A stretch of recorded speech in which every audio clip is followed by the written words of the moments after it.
The family of a Victorian grandfather fatally bashed on Christmas Day say the world is less colourful without him, and they have been robbed of the best man in their lives. Anthony Clark, 50, died in hospital 3 days after he was struck with a baseball bat by a man outside his home in Melbourne's northeast before his head was repeatedly stomped on and kicked by a then 16-year-old. The teenager, who cannot be legally named, pleaded guilty to manslaughter in the Victorian Supreme Court over his role in the 2019 brawl that led to Clark's death. Read more. Man jailed for life over gruesome murder after victim's body fed into woodchipper. The fight started after an argument over some illegal fireworks outside Clark's Moralbark home. A group of young men came to his home to confront his relative, leading Clark to retrieve the bat and order them to leave his property. The man who hit Clark with the bat was found not guilty of manslaughter earlier this month. Clark's daughter Ellen Moxon reflected her father was excited for what 2020 would bring, but he missed it by 4 days. His last meal was Christmas lunch, and she and her sister caught it in their hands when he later vomited it up in hospital. He was a proud man who was deeply sentimental and would tell her he loved her more than water, because how could you live without water, she said.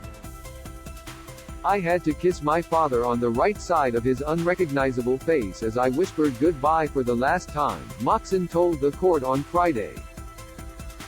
Read more. Why Aussie waters have become ideal hunting ground for great whites. My dad died this way, but he didn't live like this. He was amazing and the world is less colourful without him. Moxon gave birth to her first child 9 months after Clark was killed, and had to get staff to turn down the volume of the hospital machine so she didn't have to relive the trauma of her father's death. When Moxon's daughter took her first steps, she hoped Clark walked with her in spirit, she said. Emma Moxon, another of Clark's daughters, reflected their father taught them everything they knew, and made them realize what they were capable of. Money matters. Can hairdressers charge twice for the same haircut? He was the embodiment of good character, she said, opening doors for strangers, barracking for the underdog, reading and remembering people's name tags, and being genuine when he wished others a wonderful day. Moxon gave her father a wallet at Christmas, not knowing what gravity the words engraved on it would hold days later. Looking up to you is easy. Filling your shoes is harder. You are the greatest man I know. Love you to the moon and back. After the attack, Clark was nonsensical when speaking to police officers.